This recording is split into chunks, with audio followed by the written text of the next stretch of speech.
Hey guitar players, I hope you're all doing well out there. In this lesson I want to talk to you about how you can go about improving your chordal knowledge, okay? So there's something that I see missing in a lot of guitar players' knowledge is effectively, if you want to be good at chords, there's four fundamental sounds that you absolutely have to have down, and that is major 7, minor 7, dominant 7 and minor 7 flat 5. And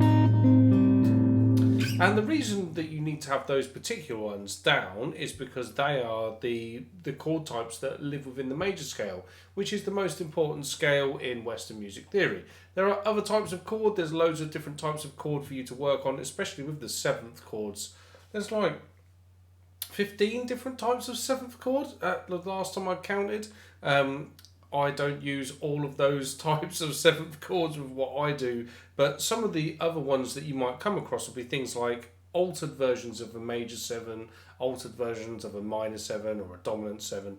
So major 7, once you've got that down, if you actually know where the notes or the intervals that make up that chord are within the chord shape, if you want to play a major 7 sharp 5, well, all you need to know is where your 5th is and sharpen it so you get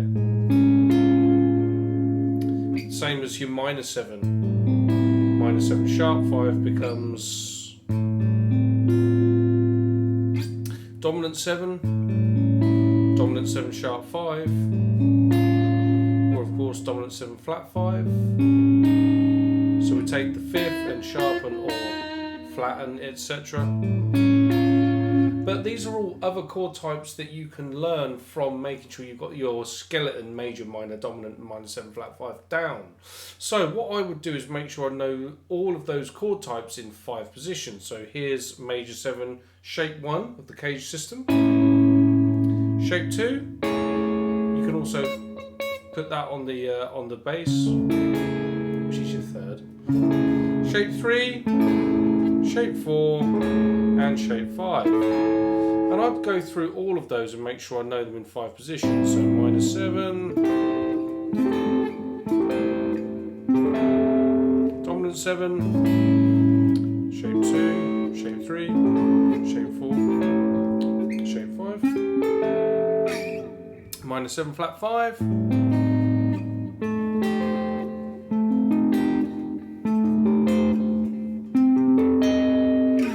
so 5 positions of the cage system is a really useful thing to know with your chordal harmonies.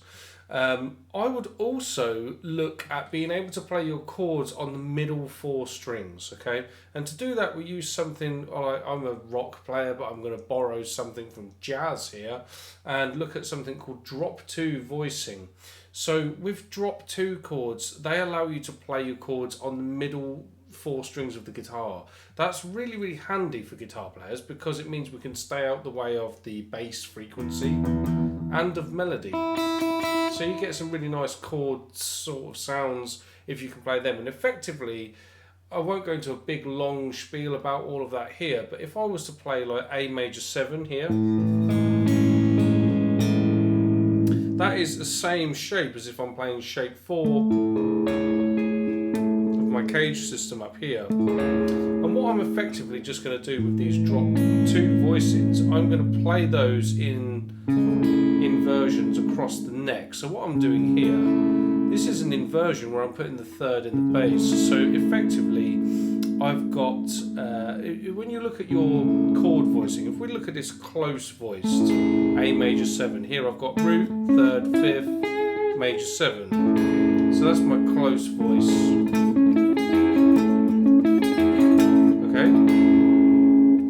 But when I'm down here, I've got my root, I've got my 5th, I've got my major 7, and I've got my 3rd in the top. When I look at this, which is just an inversion of that, I've now got 3rd, major 7, root, 5th. If we go to this inversion, we've got 5th, root, 3rd, major 7. If we play this, I've got major 7, root, 3rd, 5th. Sorry, I've got major 7, 3rd, 5th, root even. will take us back up here where we've got what we would call a root position drop 2. So I've got root, 5th, major 7, 3rd. Now we could go into a really long whole thing about drop 2 and how it all works and all of that sort of stuff, but it's probably easier if you just have a look at all of the info that I've done at Cutting Edge Guitar for that, because although this is interesting stuff, it can be quite heavy and people tend to click away on a YouTube video when they're looking at stuff like that. But what you want more than anything, you want all of that mapped out in diagrams so that you can see all the chord voicings and you can learn them over the neck, and more importantly you want to know how to actually use them. But I would start with the cage system stuff first, the drop 2, and then you can also do drop 3, drop 2 and 4. There's like loads of crazy things you can do with chords. But once you've learned the shapes, another thing I would do is I would check out Alan Holdsworth and see how a guy like him would use all of these crazy voicings all over the neck to make lots of different sounds. Again, as I say, I've done loads of lessons on that sort of thing at Cutting Edge Guitar, so check out the links in the description if you want to get more on that. But first things first, really learn the cage system and learn those 4 major scale chord types up and down the neck. Okay, hope you found this lesson helpful. If you have, please smash the like button and subscribe to the channel so you see the next one when I do one. And I'll look forward to seeing you in another video sometime soon. Take care.